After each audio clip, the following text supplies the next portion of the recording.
Hello and welcome to a Not So Awesome review, and this week I'm not doing so much of a comic book pickup as I'm just doing more of a topic video. And the reason for that is, well, I've been wanting to actually do topic videos for a while, but mostly it is because neither of my comic book stores had the two things I wanted, which were Coda issue number 2 and, what was it, By Night.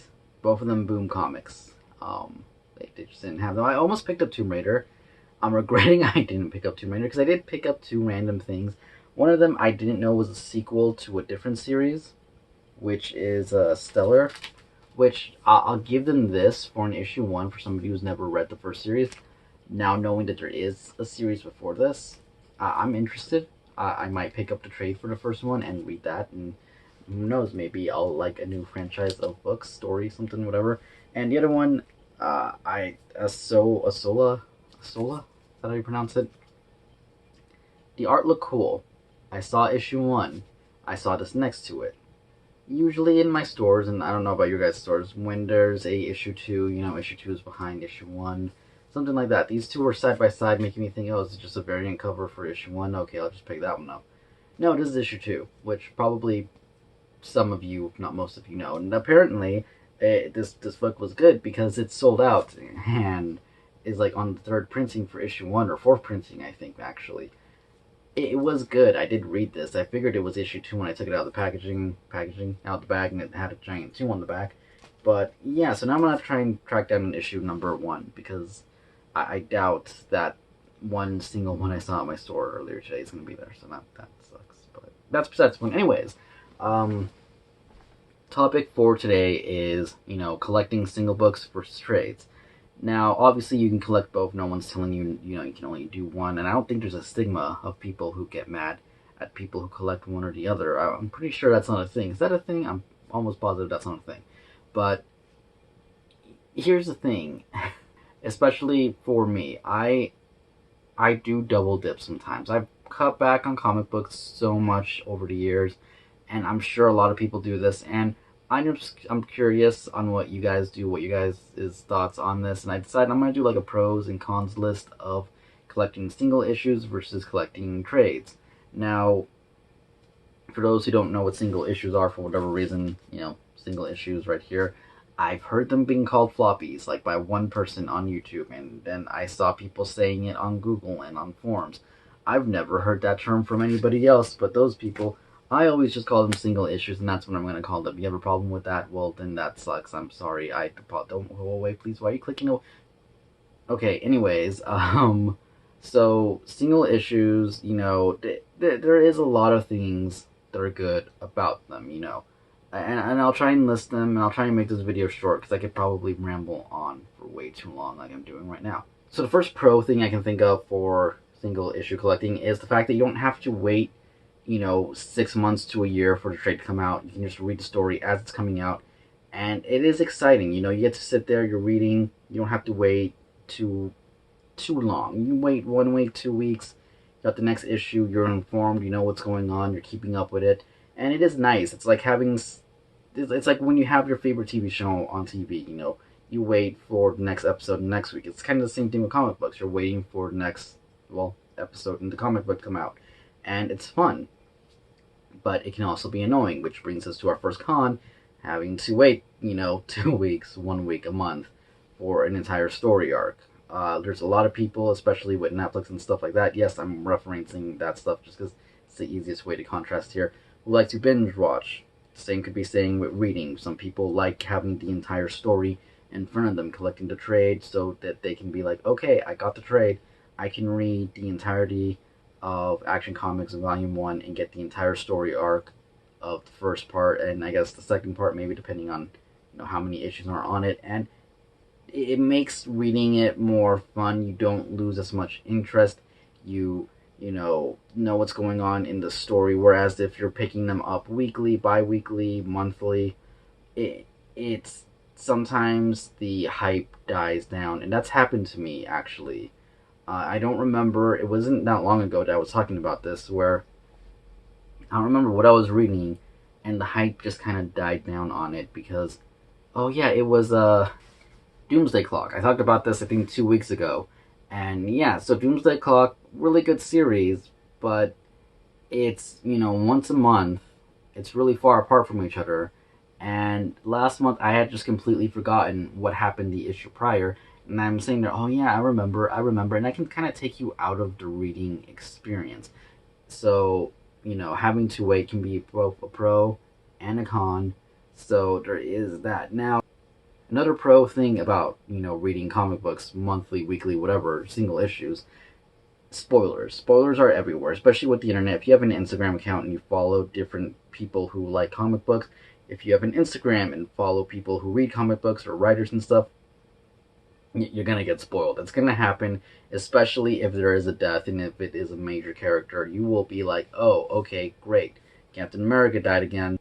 I guess that's what I'm gonna find out in the next volume when I get it. So, you can see where it takes the hype down. You're not as excited because you got spoilers. And the thing is, you can't avoid them. As much as you try, it is really, really difficult to, especially when you're really immersed in one of those communities online. Even if you're not, you could just be watching a random video that has nothing to do with what happened. You decide, I'm going to scroll down to the comic books, and someone just spoils it right there in the comments for whatever reason. And on Instagram, again, your feed for stuff recommended to you is based off of people you follow as well as stuff you search. So if somebody you follow likes a picture, you can most likely see it there. So if someone likes a picture or likes an account, follows an account of, the spoiler of the next issue of Power Rangers, for example, which happens right away, by the way. Okay, well, now Lord Dracon has these powers, and it's like, okay, that kind of sucks because I didn't read it yet. And it's not like, oh, you have to click on it and swipe it. Some people are Some people are courteous and actually put like a spoiler warning and stuff. So you have to like physically swipe through the picture. You have to click on and swipe, and then you can see what the spoiler is. Not everybody does that. Some people do put spoiler warning, but put the freaking picture right there with it, so you're spoiled anyway. So it's not really a good warning. Those people's are just like there's words that I don't use on this channel that I would use to describe those people. But back to pros again, we do have something that you don't really get so much with trades. Yes, they are included in them, but they are in the back of the pages, and that is variants. Variants can be awesome, and the art, they bring in different artists for different issues. If it's a special issue, there's like, high profile artists drawing something, maybe your favorite artist doing a variant cover, and it's like, oh my god, I need that, and I want to go out and get it, and it looks so good. Which brings us to our con, variants. They can get expensive. 1/100 variants, 1/125 variants are not cheap. Usually most comic book stores will raise the prices on those, which is kind of unfortunate. It would be cool if it was like, it's a lottery system. You pulled it, you might get it, you might not. But then again, if maybe you don't like that cover, maybe you like the regular cover. And that's happened to me plenty of times where I think the regular cover looks better than the variant, though, it's really up to your taste and stuff. It's still cool to be like, oh, cool, they inserted the variant into my thing. That would be an awesome system, but I don't know any comic book store that does that. I'm sure there probably is one somewhere in the world. Not near me. But yeah, tracking down variants can be fun. It can be cool, especially in conventions and stuff like that. Just, oh, okay, there's a cool variant for a comic book I like, I'm keeping it. And then, you find out, oh, it's $100. I'm not buying that. But another pro that's kind of related to variants is wall art. And I don't mean cutting up the comic book and putting the cover on your wall. I mean framing the comic book itself and putting it on the wall. And something I actually have done and have kind of somewhere over here. I don't think you guys can actually see it, but I've gone to plenty of conventions and gotten comic books signed, and I usually put them up. Or if there's some other issues, maybe some key issues, stuff like that I really like, I will frame them, use those dollar IKEA frames, and just put them up on the wall, bagged and everything, and they look good. It's some nice art you can put up, and it doesn't cost you much if you don't, as long as you have an IKEA near you. The closest one's an hour away, and they don't sell those frames online. And if you even order something from online from IKEA, it's like a whole bunch of money shipping, because they don't really like shipping to people unless you're spending a whole bunch of money. But that's another rant. Now going back to conventions and looking for issues to put up on the wall and stuff like that, key issues, hunting for that stuff can be fun. It can be addicting to some people, Getting your first appearance of your favorite superhero or even minor supporting character can be exciting and awesome. But again, we go back to the fact that it can cost a bunch of money, especially with Marvel films and DC films and all these comic book movies being made and TV shows. It can drive up the price of a book really fast out of nowhere. This has happened to me, and luckily I have the issues, but X Factor. I really like X Factor. I've been trying to collect all the issues for years now. Kind of slowed down on it, but I have the first, let's say, 25, 26 ish. And I'm glad I got them because Apocalypse's first appearance just skyrocketed the second X Men Apocalypse was announced. And that would have sucked trying to complete that run and then knowing, oh, Apocalypse, who is a cool villain and all, but it's not like something I'm like, oh, I need his first appearance because he's so awesome. No, he just happened to have make his first appearance in X Factor, and it went up in value, and that was kind of like, oh, that's cool because I own it, but it sucks for anybody else trying to read it. Especially, side note, why hasn't X Factor been collected in an omnibus? I mean, the original X Factor. The only two trades I've seen of it are in black and white. They're the Marvel Essentials and whatever they changed the name from Essentials, and it's like, what the heck? It's a really good series. It is a really good series. What are you doing, Marvel? Make an X Factor trade. But anyways, that's just some pros and cons for collecting single issues like this. And you know, the main con here is space. I think a lot of people are expecting this one, and I need to talk about it because collecting single issues can take up a lot of, I mean, a lot of space really fast. It will sneak up on you. It is scary how fast these things will just take over your entire closet. You're thinking like one issue, two issues a week for a year. That's a lot of stuff. That's more than a long box worth of comic books, and it just having the space, having the storage for it can be difficult. And if you're bad, you're tight on space, you don't do good with managing.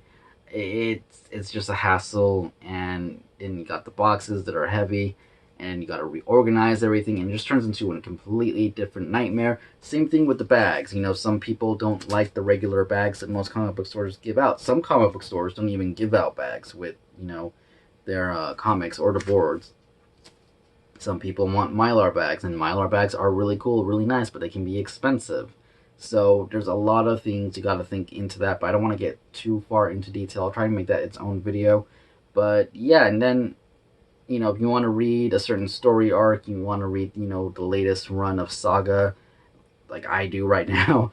You gotta go into your closet and look for the issues and pull out the ones you're missing. But before you do that, you gotta move the boxes that are on top of the boxes to have your Saga issues, and it can be so annoying. Whereas with trades, you don't really have that issue. Now, yes, they can take up a lot of space, and again, can kind of sneak up on you depending on how many you buy on the regular. But they're books. They have bookshelves. You can put them on a book, and it's a cheap cop out, but they look nice on the shelf. I'm not gonna lie. One cool thing about comic books and books in general, they look good on a shelf. Though I feel like there are some people who are just shelf collectors, and I'm not trying to hate on you guys, but especially, I'm not gonna say what community, but there's a certain community out there that gets books. They do hauls. They show all these books, and then maybe you watch your collection videos, and they're like, I have all these books. I have this entire run of this. I have this entire run of this. I haven't started it, but I'm getting really excited to read this one, and really getting excited to read this, and I'm excited to read this. I want to get all of these ones before I start reading this one, and then it's like, okay, so you have 5,000 plus books or whatever number it is, and it's like, oh, you haven't read any of them. You just have a really nice display of them. Okay, I don't understand that. Again, that's kind of a topic for another day, but be aware that collecting can become something else. It can go from I like reading these books and putting it on my shelf to I need more Spider-Man because my Spider-Man section is too small. I want to see more of that. So that could be a con in itself where you're collecting these books and it turns more into I want to just collect them than read them. A comic book should always be I want to read that story, not I want to fill up my shelf. Another con here is out of print hardcovers or paperbacks. they can get expensive, and for some reason, DC doesn't reprint them, Marvel doesn't reprint them. Maybe in a few years they come out, but for the most part, you're like, oh, I really want to read. What's a good one? Um, Batman and the Monster Men. Now that one's gone down in value, and I think that that's actually an accident. I think that's because Night of the Monster Men came out, but Batman and the Monster Men was always trending to $40 to $60, and it's a trade paperback. Same thing with, is it Shaman? Something, I don't know. It's all kind of like earlier Batman after year one stuff, or pre-year one stuff technically. I think some of them, but during year one, I don't remember. But the point is that these trades are so out of print that they skyrocket in value, and they're not reprinted, and it's been years, and it's like I want to read that story, and it costs so much money. Even in single issues, you're going to be paying more or less the same price as you would be with the trades. So that could be something, I guess you could call a con.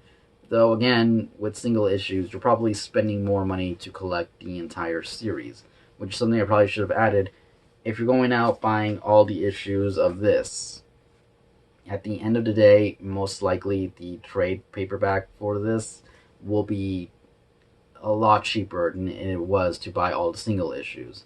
Now, the value of the single issues might go up, might go down, you could get lucky, but that's like a whole other issue depending on if you're collecting for value, if you're collecting because you like it, but the value doesn't really, I'm interested in it, I'm keeping it, and hopefully it'll go up in price, but I really like the story. Or you're just straight up speculating and buying 10 issues, and then you're ending up on eBay selling 3 of them for $25 because no one bought them because apparently you were wrong. That didn't happen to me, but happens on eBay a lot, and I think it's kind of hilarious because I'm sorry, but no, if you're going to my shop and buying up all the issues of a certain series and I don't get to read it because you wanted to make money on it, that's just rude. That's just I'm not a fan of that. Another good thing is reprints. Now I know I just said that sometimes they don't reprint stuff in books and some books go out of print and it sucks, but at the same time we have stuff like the Golden Age collection from DC. If it wasn't for those, and if it wasn't for a lot of these omnibuses and stuff, you wouldn't be reading, like Marvel Masterworks and stuff. You wouldn't be reading the original Spider-Man issue. No one would, unless you're getting like the special, I don't know, 30, 40, 50, 60th anniversary of that issue that just happened to come out. Because, let's face it, most of us collecting comic books are never going to afford an Amazing Fantasy 15. The only way we're going to read it is to find a reprint that came with an action figure, that's an actual thing, or just get an omnibus or a masterwork. I'm sure there's probably a trade version of it somewhere too, which I think they do trades of masterwork, so there's that. But it's, for most of us, the only way we're going to read it, unless you're including digital, in which case I'm not even going to touch that. Though I will say digital, if you get into that, which I feel like it's probably more of a younger thing, people's thing, and it takes away at the collectability of all the stuff. So if you're doing digital only, then bravo for you, because you aren't as addicted as everybody else. But yeah, which actually I should probably bring that up. A lot of comic books, especially Marvel, do include digital copies, so that's a bonus right there. Because when you buy the trades, you don't get a digital copy of the trade most of the time. They've dabbled and done it sometimes, but for the most part, you don't. So it is cool getting a digital version of the comic book with the single issue that you can take with you and read on your phone, read on your tablet, read on your computer. Doesn't really matter. You can read it anywhere, which is awesome. Though I don't know if people are crazy about the little sticker that comes off of there. I feel like that's going to be a thing in like 50 or 60 years, where they're going to be like, yeah, this issue of Spider-Man 900 is really cool and all, and we'll give you $15. I don't expect it to go up too much because, it's modern days and there's a whole bunch of them. Unless there was the Great War, it happens again, and we use up all the paper and it's like years later. That's another story. That's unrelated here. But they're going to be like, but you peeled back the sticker, or your great-grandfather peeled back the sticker, we're going to have to dock you like 15%, so now you're only getting $9 for it, which is what he paid for. So he broke even, but that's I don't know. I don't know. Do people care if you peel off the digital codes on comic books? I honestly have no idea. Anyways, this video is getting way longer than I thought it would. The main point here is, are trades better than singles? I mean, that's really the question I'm asking you guys. What do you guys like to do? This isn't my answer. I'm not going to give you a real answer, you know, because my thing, well, I buy both. I don't try not to buy uh, trades of single issues I have unless it's something really good or Batman, maybe Spider Man. I have the entire thing since Superior Spider Man all the way to Spider Man 800. I really want to get those trades. I really do. But I have all the single issues. So is there a reason for me to get those trades other than they'll look good on the shelf and I can reread them, but they'll just end up back on the shelf? Then again, I could just reread the single issues. So I don't know. That's just kind of my dilemma I'm always thinking of when it comes to comic books. I'm sure some of you are. I just want to know your opinion. I did list some pros and cons, but like I said, this video was kind of spur of the moment. I'll probably do an updated version of this, a lot better, a lot more formal, and just we'll see how it goes. So until then, I hope you guys enjoyed this, whatever this was. Uh, Comment down below ideas for things, thoughts. Comment down below your thoughts on this topic. And yeah, anyways, thank you for watching and bearing with this just random video. But yeah, I still want to try and do comic book videos every week, even if I don't have new comic books to show you guys. So we'll see how it goes. And yeah, thanks for watching. I will see you guys later. Goodbye.